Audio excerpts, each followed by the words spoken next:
Hello दोस्तों, कैसे हो आप? सर अच्छे, आप कैसे हैं? मैं अभी बहुत बढ़िया हूं और मुझे पूरी उम्मीद है कि आपको सेपरेट लीगल आइडेंटिटी का कॉन्सेप्ट बहुत अच्छे से क्लियर हो चुका होगा। एकदम क्रिस्टल क्लियर होंगी चीजें।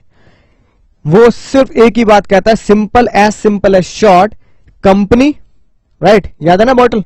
कंपनी और उसके मेंबर दोनों ही अलग होते हैं, राइट? भले ही एक कंपनी को डायरेक्टर के थ्रू चलाया जाता हो, उसके शेयर होल्डर, उसके मेंबर उसमें इन्वेस्ट करते हो, but separate legal identity concept ये कहता है कि कंपनी का एक अलग अस्तित्व है, बिल्कुल किसकी तरह? एक रोबोट की तरह। इसलिए उसे सेपरेट लीगल आइडेंटिटी के साथ साथ क्या बोला जाता है?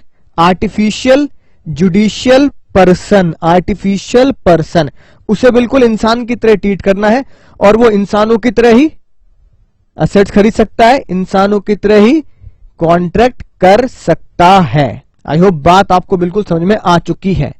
इसका मतलब पता क्या हुआ? कानून ने एक कंपनी को एक ऐसा पर्दा दे दिया जिससे वो अपने मेंबर्स से अलग माना जाता है, राइट? यानी कि मैं हूं अंकुर, एक ह्यूमन बीइंग, मैंने एक कंपनी बना दी अंकुर लिमिटेड। बहुत ध्यान सुनना, मैं अंकुर हूं, मैंने कौन सी कंपनी बनाई? अंकुर लिमिटेड। तो क्या अंकुर और अंकुर लिमिटेड सेम है? क्या अंकुर और अंकुर लिमिटेड सेम है? नहीं ना। अंकुर लिमिटेड कानूनी तौर पर लॉ से जन्म लेकर सेपरेट लीगल एंटिटी बनी और अंकुर ऑल्दो उसका 99.99% शेयर होल्डर है, अंकुर उसका 99.99% शेयर होल्डर है, फिर भी वो अलग है और कंपनी अलग है। तो जज साहब ने उसे पता क्या कहा? जज साहब ने उसे बोला, सर ये है कॉर्पोरेट वेल, यानी एक पर्दा है, पर्दा। ध्यान समझना, अभी मजाक का टाइम नहीं है, ठीक है? बहुत सीरियस मैटर है। ये एक पर्दा है, यानी कि मेरे और चिट्टी के बीच में सिर्फ एक पर्दा मौजूद है, यानी कि मेरे और कंपनी के बीच में एक पर्दा मौजूद है। जब मैं पर्दे के पीछे हूं, ठीक है सर, कुछ दिख नहीं रहा, जब मैं पर्दे के पीछे हूं, राइट, तो मैं उसका 99.99% शेयर होल्डर हूं, ठीक है? लेकिन मैं काम किस तरफ से हो रहा है? काम किया जा रहा है कंपनी की तरफ से, यानी सब काम कंपनी कर रही है, ठीक है ना? राइट। मैंने पर्दे के पीछे कौन है बताओ? पर्दे के पीछे कौन है? सर पर्दे के पीछे हो आप, अंकुर सर। लेकिन मैंने इस पर्दे पर पता क्या लिख रखा? मैंने इस पर्दे के ऊपर लिख रखा अंकुर लिमिटेड या अंकुर प्राइवेट लिमिटेड। यानी अब मैं लोगों के पास जाता हूं, मैं तुम्हारे पास आया, सुनना नालायक को ध्यान से, मजे मत लो, हंसो मत। मैं तुम्हारे पास आया, मैंने तुमसे कांटेक्ट किया, तुमने मुझसे पूछा सर कांटेक्ट किसके नाम से बनना है, बिल किसके नाम से बनना है, बताओ। मैंने कहा कांटेक्ट बनेगा अंकुर लिमिटेड के नाम से। तुम्हें क्या दिख रहा है? तुम्हें क्या दिख रहा है नालायक को? तुम्हें अंकुर लिमिटेड दिख रहा है, ठीक है? पीछे का चेहरा नहीं दिख रहा। ऐसी कंपनी से जो डील करता है उसे कौन दिखता है? उसे कंपनी का नाम दिखता है और सिर्फ कंपनी का एक पर्दा दिखता है कि हाँ भाई मैं इस कंपनी से डील कर रहा हूं। पीछे का चेहरा तुम्हें दिखता ही नहीं है। पीछे कौन है? पीछे उसको चलाने वाले हैं, चलाने वाले उसके डायरेक्टर हो गए या पीछे उसमें पैसा लगाने वाले अंकुर हो गए। एक्चुअली में पीछे तो मैं हूं, मेरी बात, पीछे तो मैं हूं। तो इस कॉन्सेप्ट को क्या बोला गया? इस कॉन्सेप्ट को बोला गया कॉर्पोरेट वेल। ये एक वेल है, वेल मतलब एक पर्दा है, जो एक हल्का सा पर्दा है, बहुत हल्का सा, जो डिस्टिंक्ट करता है किन दोनों को? एक कंपनी को जो पर्दे के ऊपर जिसका नाम लिखा है अंकुर लिमिटेड, और एक ऐसे पर्सन को जो कंपनी को चला रहा है, डायरेक्टर भी है और 99% शेयर भी उसने ही ले रखे हैं, अंकुर। यानी मेरे और इस कंपनी के बीच में सिर्फ और सिर्फ एक पर्दा है, सिर्फ और सिर्फ एक चादर है, और इस चादर को क्या नाम दिया गया? Corporate veil. यानी सेपरेट लीगल एंटिटी ने एक पर्दा क्रिएट किया, एक चादर क्रिएट करी, जिसे कॉर्पोरेट वेल नाम दिया गया, ठीक है? अब ये जो कॉर्पोरेट वेल नाम दिया गया, ये तुम्हें बड़ा हल्के में नजर आया सर, ठीक है, समझ में आ गई बात। एक अलग से दर्जा दिया जाता है, ठीक है ना, एक अलग से एंटिटी दी जाती है, आइडेंटिटी दी जाती है, तो उसको हम कॉर्पोरेट वेल बोल देते हैं। लेकिन एक महान इंसान था, एक बहुत महान इंसान था, जिसने इस कॉन्सेप्ट को इतनी गहराई से समझा, इतनी गहराई से समझा कि लोग आज तक इस कंफ्यूजन, इस असमंजस में है कि उसने जो किया क्या वो उसने जानबूझ के किया या फिर उससे हो गया, जाने अनजाने ऐसा हो गया, राइट। और लोग उसकी अंतरात्मा को, है ना, आज तक पूछ रहे हैं कि यार भाई क्या काम किया। वो देखते हैं वो है क्या। उस इंसान का नाम था सलोमन एंड उसकी कंपनी का नाम था सलोमन लिमिटेड। पहले कहानी को बहुत ध्यान से समझेंगे, राइट। कई 100 साल पुरानी कहानी है। ये बात मैं तुम्हें बता चुका हूं कि ये एक कंपनी है और पर्दा मैं आपको दिखाई चुका हूं। ये एक पर्दा है, एक कंपनी एक पर्दा है। पर्दे में रहने दो, पर्दा ना गिराओ, है कि नहीं बात। तो कंपनी और पर्दे के आगे कौन है? Share holder. यानी कि शेयर होल्डर पर्दे की वजह से, है ना, अलग माने जाते हैं कंपनी से, क्योंकि कंपनी की आइडेंटिटी अलग और शेयर होल्डर और मेंबर्स की आइडेंटिटी अलग। अब हुआ क्या, थोड़ा सा साइड में रखते हैं इनको, ठीक है जी बात। आप ऊपर पहुंच जाओ सलोमन जी, आपकी ही कहानी है तो आप यहीं रहेंगे। केस का नाम हुआ सलोमन वर्सेस सलोमन, आपकी स्क्रीन पर, राइट। सुनना ध्यान से, बहुत ही मजेदार केस। अब जो सलोमन भाई साहब हैं, इनका जूते का बिजनेस था, शूज का बिजनेस, ठीक है जी। किसका बिजनेस था? शूज का बिजनेस था, बहुत ही जबरदस्त, राइट। पहले ये प्रोप्राइटर हुआ करते थे, यानी कि इनका बिजनेस पहले प्रोप्राइटरी बिजनेस था। इन्होंने खुद को कन्वर्ट कर दिया किसमें? कंपनी में। और इन्होंने बोला I am the Salomon but my new company is Salomon limited, right. Salomon एक ह्यूमन और Salomon limited is a separate legal identity, artificial person Salomon limited. अब उन्होंने सलोमन लिमिटेड को जन्म दिया, राइट। बन गया, हम शॉर्ट में क्या लिख रहे हैं? एस लिमिटेड, ताकि हम इसको समझ पाए। और सलोमन जब मैं नाम लूंगा तो क्या बनेगा? सलोमन मतलब इंसान, ह्यूमन बीइंग। कंपनी जब बनी, समझ लो ध्यान से, कंपनी जब बनी तो भैया कुछ असेट्स थी, राइट, और कुछ लाइबिलिटीज थी। समझाने के लिए मैं थोड़ी सी फिगर्स को आसान ले रहा हूं। एक्चुअल फिगर्स आपके नोट्स में है, चिंता की कोई बात है नहीं। इत्तेफाक से या आज तक ये पता नहीं लगा, जानबूझकर कंपनी लिक्विडेटेड यानी डिसोल्यूशन की कगार पे आ गई और कंपनी को, जूते की कंपनी को बंद करने की नौबत आई। तो जिस एक्ट में सलोमन ने क्या किया था, कंपनी को रजिस्टर्ड कराया था, तो आपको पता ही है पब्लिक कंपनी को बनाने के लिए कितने लोग चाहिए? 7 लोग चाहिए, मिनिमम 7 लोग। तो सलोमन ने 20,000 शेयर, सुनना बहुत मजेदार बात है, सलोमन ने कंपनी की शेयर कैपिटल जो बनाई, उस शेयर कैपिटल में से 20,000 शेयर तो किसके पास थे? सलोमन के पास थे। 7 लोग चाहिए थे, 5 तो बच्चे थे, ठीक है ना, राइट। आधी क्रिकेट टीम उसने तैयार कर रखी थी, 5 बच्चे थे। 5 बच्चों को एक एक शेयर 5 में बांट दिया, ठीक है ना। और एक वाइफ थी, एक शेयर अपनी एक अर्धांगिनी को, है ना, वाईफाई को उन्होंने दे दिया। कहानी बहुत बढ़िया चल रही थी। यानी कि सोचो 20,000 शेयर खुद के पास और मोटे मोटे 6 शेयर अपने 20 बच्चों में बांट दिए। खुद सोचो अब इन्होंने ऐसा क्यों किया होगा? उन्होंने ऐसा इसलिए किया होगा क्योंकि फॉर्मेलिटी क्या है? फॉर्मेलिटी ये है कि एक्ट में लिखा है मिनिमम 7 शेयर होल्डर, 7 मेंबर्स का होना जरूरी है। अब कंपनी को बनाना है, कंपनी को जन्म देना है, तो लॉ की रिक्वायरमेंट के हिसाब से 7 शेयर होल्डर लाने पड़ेंगे। तो 7 शेयर होल्डर कहां से लाए? घर से ही खरीद लिए, घर से निकाल लिए 7 के 7 शेयर होल्डर, है कि नहीं बात। एक एक शेयर भी बच्चे फॉर्मेलिटी के लिए, बाकी 99.99% खुद के पास। यानी कि सलोमन ने अपने नाम से कंपनी बनाई एस लिमिटेड और उसमें 99% शेयर होल्डर वो खुद है। यानी ये इंसान बैठे, ये है, ये जो फोटो है, इनके पास खुद अपनी ही कंपनी के 99.99% शेयर होल्डिंग हो गई। इतनी बात एक्चुअली में आपको समझ में आ चुकी है कि सलोमन ने कितने शेयर ले रखे हैं? 99.99 शेयर। अब हुआ क्या, सलोमन ने क्या किया? सलोमन ने कहा भाई सेपरेट लीगल आइडेंटिटी होती है, मैं अलग हूं, मेरी कंपनी अलग है, मैं अलग हूं, और सलोमन लिमिटेड मेरी कंपनी अलग है। तो सलोमन ने खुद को, बहुत ध्यान समझना, सलोमन ने खुद को क्या दिए? डिबेंचर्स इशू करे, राइट। और 10,000 रुपए के ठीक है ना। चलो दूसरे पेन से लिखता हूं ताकि आसानी से तुम्हें चमकते रहें। 10,000 रुपए के सिक्योर्ड डिबेंचर्स इशू करे, है ना, खुद को।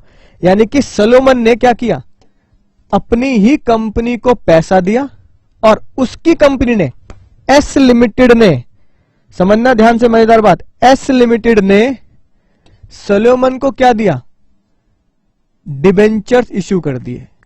बताओ यहां तक बात समझ में आई? समझ में आई ना बात? अलग अलग लोग हैं, ठीक है, सोलोमन अलग है, सोलोमन की कंपनी एस लिमिटेड अलग है। तो सोलोमन ने अपनी एस लिमिटेड को पैसे दिए, एस लिमिटेड ने वहां से डिबेंचर दे दिए। बिल्कुल उसी तरह है कि मैं या आप रिलायंस पे पहुंचे, मैंने रिलायंस वालों को कहा भाई मैं अंकुर हूं, है ना, ह्यूमन बीइंग हूं, ये लो भैया 10,000 रुपया, मुझे रिलायंस के नाम से क्या दे दो, रिलायंस मुझे क्या दे दे, डिबेंचर दे दे। ठीक है, आप अकाउंटिंग में सीखते भी हैं। तो क्या हुआ, मैंने पैसे दिए, वहां से डिबेंचर आ गए। ऐसे सोलोमन ने भी किया, सोलोमन ने कहा मैं सोलोमन ह्यूमन बीइंग, मैं एक एस लिमिटेड को 10,000 रुपया देता हूं और 10,000 रुपए के क्या ले रहा हूं, डिबेंचर्स ले रहा हूं। तो 10,000 रुपए के सिक्योर डिबेंचर आ गए। ठीक है जी बात। फिर भैया हादसा क्या हुआ, क्रेडिटर्स थे, क्रेडिटर्स आउटसाइड क्रेडिटर उसके पास जिंदा थे, खातों में खड़े थे 7,000 रुपए के, है कि नहीं बात? कितने रुपए के सर? 7,000 रुपए के क्रेडिटर्स की लायबिलिटी थी। बैलेंस शीट ये दिखा रही थी। जब कंपनी बंद होने की नौबत आई, लिक्विडेट होने की नौबत आई, तो जब असेट्स बेची गई, जिसे आप बोलते हो रियलाइजेशन हुआ असेट्स का, तो वहां से भाई साहब असेट्स जनरेट हुई कितने रुपए की? पूरी असेट जनरेट हुई 10,000 रुपए की।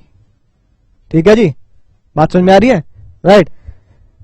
अब सुनना ध्यान से कहानी।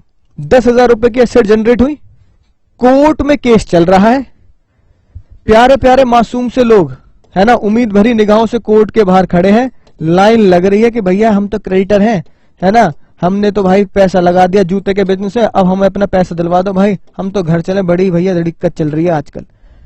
अब जब कोर्ट में बात पहुंची, ठीक है, तो एक बंदे ने, है ना, एक चार्जशीट दायर करी और उस चार्जशीट में यह बोला कि भाई जो बिजनेस की असेट्स हैं, जितनी भी असेट रियलाइज हुई हैं, उस पे पहला हक होना चाहिए सिक्योर्ड डिबेंचर्स का। किसका होना चाहिए? सिक्योर्ड डिबेंचर का। क्योंकि अगर इन दोनों में लड़ाई हो, सिक्योर्ड डिबेंचर वर्सेस क्रेडिटर, तो भैया ये बात लॉ में लिखी है, अगर इन दोनों में लड़ाई होगी तो कौन जीतेगा? सिक्योर डिबेंचर जीतेगा। Secure debenture has the first priority for the payment of money. आयु बात समझ में आ चुकी होगी। तो सारे के सारे क्रेडिटर कोर्ट के बाहर, ठीक है, कोर्ट में जज साहब ने कहा बिल्कुल सही बात है, पहला हक किसका है? पहला हक है सिक्योर्ड डिबेंचर का। राइट। असेट कितनी रियलाइज हुई? असेट कितनी रियलाइज हुई? असेट रियलाइज हुई 10,000 रुपया की।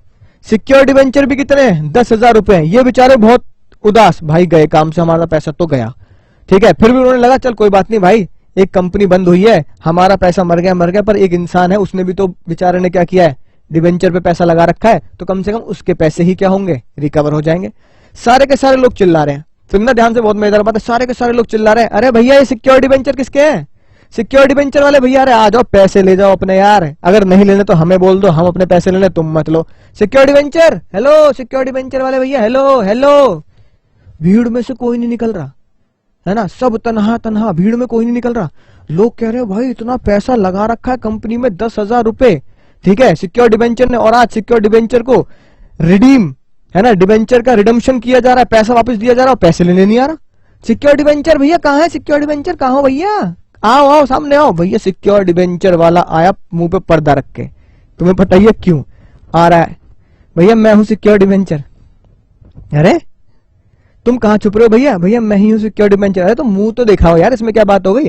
कंपनी को पैसा दे, कंपनी बंद होगी, तुम्हें पैसा तो मिलेगा वापस, ठीक है। अरे मैं मुंह बस पर्दा नहीं हटा पाऊंगा। अरे दिखाओ तो यार, क्या बात हो गई, अपना पैसा लो और जाओ घर पे। जैसे ही उसने वो पर्दा गिराया, जैसे ही पर्दा गिराया, पर्दे के पीछे पता कौन निकला? सोलोमन।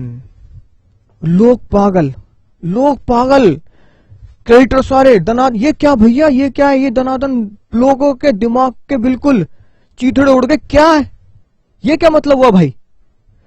भाई तेरी ही कंपनी है ना, तेरी ही कंपनी का डिसोल्यूशन हो रहा है, लिक्विडेशन हो रहा है, तेरी कंपनी बंद होने जा रही है, असेट जो रियलाइज हो रही है तो वो हमें देने के बजाय, असेट जो रियलाइज हो रही है वो हमें आउटसाइडर को, ठीक है, आउटसाइडर को देने की बजाय तू खुद सिक्योर डिबेंचर के नाम से खड़ा है और तुझे पैसे मिल जाए, ये नहीं हो पाएगा भाई, ये नहीं हो पाएगा। सारे के सारे क्रेडिटर पागल हो गए, गुस्से में, है कि नहीं बात, लड़ाई झगड़ा शुरू हो गया वहां। जज साहब ने कहा ऑर्डर ऑर्डर, तमीज से ये बताओ क्या दिक्कत है, क्यों शोर मचा रहे हो? सर शोर मचा रहे हो सर, इसकी कंपनी है, बात घुटनों तक पहुंच रही है ना, डेटा घुटनों तक जा रहा है सर, इसकी ही कंपनी है, इसकी कंपनी का डिसोल्यूशन, इसकी एसेट रियलाइज हुई, इसकी एसेट रियलाइज होकर जब पैसा बटा तो हमने मान लिया पहले पैसा किसका होना चाहिए, सिक्योर डिबेंचर का, फिर पैसा किसका हो, क्रेडिटर का, फर्स्ट प्रायोरिटी इसकी है, जिसकी फर्स्ट प्रायोरिटी है सर ये वही है, अपनी ही कंपनी की फर्स्ट प्रायोरिटी कैसे बन गया? तो लोगों ने क्या मुहिम जारी करी कि this S limited is not a company, it is a proprietor. Sir ये तो प्रोप्राइटर है, अपनी ही कंपनी बनाकर अपनी ही कंपनी को 10,000 रुपए देकर डिबेंचर ले लिए, तो इसका मतलब अपनी ही कंपनी से लेन देन कर रहा, तो प्रोप्राइटर ही करता है ऐसा, अपने ही बिजनेस में अपने ही गल्ले में पैसे डाल दिए, अपने ही गल्ले से पैसे निकाल लिए, है ना, तो भैया प्रोप्राइटर करता है, ये कंपनी अपने कॉन्सेप्ट में तो प्रोप्राइटर है, पैसे तो भैया हम लेंगे उधारी, उधारी जिसकी है ना बाहर वाले की पहले पैसे चुकाए जाएंगे, फिर सिक्योर्ड डिबेंचर की बात तो बाद में है कि हमें पैसा दो। अब जब झगड़ा हुआ और आप उस महान जज की कुर्सी पे बैठे हो, तो अब मुझे ये बता दो बहुत ध्यान से सोचकर कि ये जो असेट रियलाइज हुई है, पहले ये असेट किसको मिलेगी? क्या ये सलोमन को मिलेगी या ये आउटसाइडर को मिलेगी? सोचकर समझकर ध्यान से जवाब दें। अंतरात्मा क्या कह रही है? इनके साथ तो बहुत बुरा हो रहा है, ये तो बेचारे है ना पैसा लगाए बैठे हैं, तो डूब जाएंगे, राइट, और यहां पर सलोमन ले जाएगा। और आज से 100 साल पहले तो बहुत है ना कीमत थी 10,000 रुपए की, 7,000 रुपए की, मान लो यहाँ पे करोड़ लगा दो यार, कलोल लगा दो, कलोल 10,000 कलोल, ठीक है 10,000 कलोल, 7,000 कलोल, अब कलोलों में सोचो बात, ठीक है ना बात। अब बताओ करोड़ों का मामला है कौन? तो सुनो अब ध्यान से, मुझे उम्मीद है आप कॉन्सेप्ट को पकड़ पाए होंगे। जज साहब ने क्या बोला?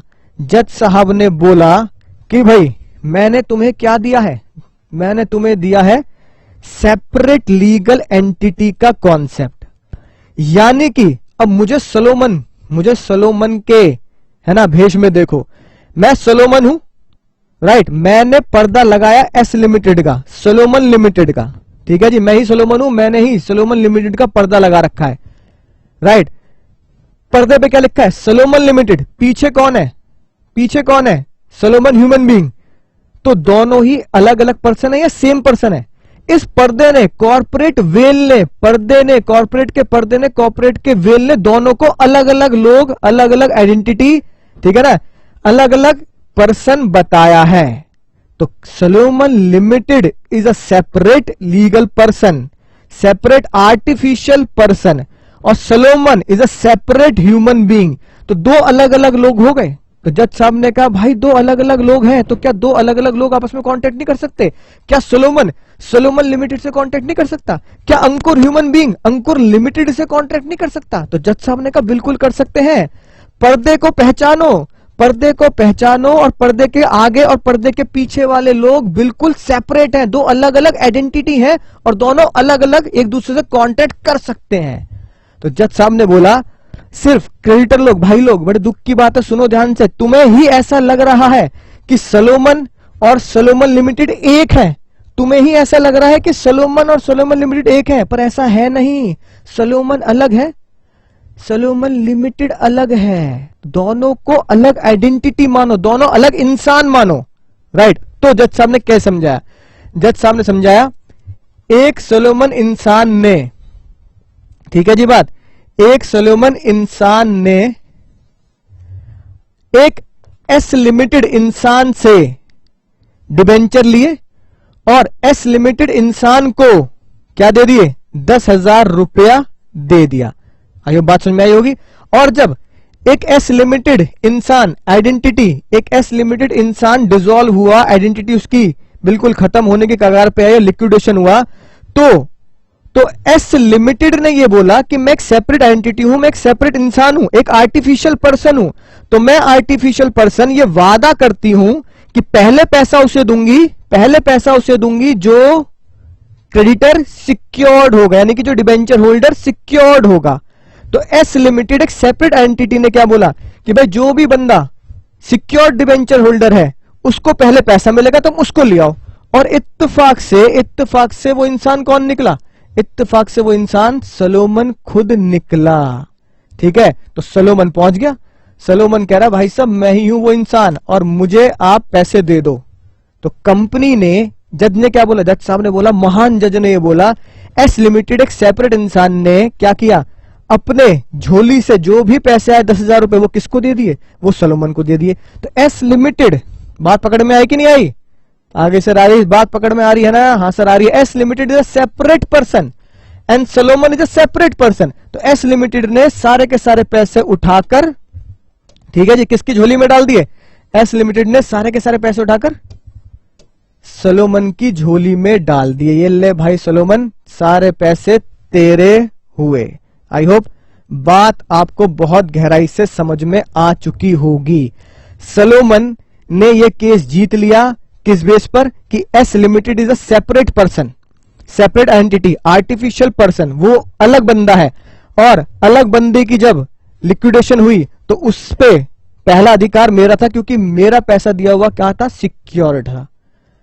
अब आज तक सुनना ध्यान से, आज तक ये पता ही नहीं लगा दोस्तों कि सलोमन ने ये जानबूझकर किया या सलोमन ने ये ऐसा कर कर लोगों के साथ धोखा कर दिया या हो गया ऐसा। आज तक इन क्रेडिटर्स की अंतरात्मा और आत्मा भटक रही है। इनको ये आज तक, इनकी आत्मा को भी आज तक लग रहा है कि ये उसने जानबूझ के किया है कि नहीं बात। लेकिन कानून की नजरों में सच्चा झूठा कुछ नहीं होता, कानून तो सबूतों पे चलता है। सबूत क्या कहते हैं? सेपरेट आइडेंटिटी है, सेपरेट आइडेंटिटी को पहले पैसे किसे देने हैं? सिक्योर डिबेंचर को। सिक्योर डिबेंचर सलोमन था, तो एस लिमिटेड ने सारा पैसा secure debenture Salomon human being को दे दिया।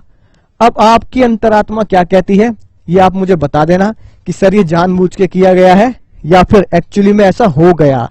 तो ये कॉन्सेप्ट है कॉर्पोरेट वेल का। समझ में आई बात? एक छोटा सा पर्दा, कॉर्पोरेट वेल, एक छोटा सा पर्दा दो अलग अलग आइडेंटिटी जनरेट कर देता है। पर्दा सामने आते ही अंकुर लिमिटेड, पर्दा गिरते ही अंकुर, पर्दा सामने आते ही तुम्हें कौन दिख रहा है पर्दे पे? अंकुर लिमिटेड। मैं दिख ही नहीं रहा, अंकुर लिमिटेड कंपनी दिख रही है। पर्दा गिरते ही कौन दिखेगा? अंकुर दिखेगा। दो अलग अलग लोग माने गए, यानी पर्दे के पीछे वाला इंसान पर्दे के आगे वाले इंसान से कंपनी से कॉन्ट्रैक्ट कर सकता है, चाहे उसके पास 99.99% शेयर ही क्यों ना हो। बात समझ में आई? तो ये था सोलोमन वर्सेस सोलोमन का मोस्ट जितने ही 3000 मोस्ट, बिल्कुल आयरन मैन की तरह आई लव यू 3000, ऐसे ही इंपॉर्टेंट 3000 इंपॉर्टेंट केस है जो आपको लाइफ में बहुत काम आएगा। आई होप बात आपको समझ में आ चुकी होगी। कॉर्पोरेट वेल ने सोलोमन को जिता दिया और क्रेडिटर हार गए। उनकी आत्मा आज भी भटक रही है इस पर्दे की वजह से जिसको नाम दिया गया कॉर्पोरेट वेल। तो उम्मीद है आपको ये केस बहुत जानदार शानदार तरीके से डिटेल में मैं समझा चुका हूं, समझ में आ चुका होगा। तो इसी कॉर्पोरेट वेल को ध्यान में रखते हुए राइट इसको रिवाइज कीजिए। मैं आपको मिलूंगा अगले लेक्चर में एक नई कहानी, एक नए जानदार शानदार केस के साथ।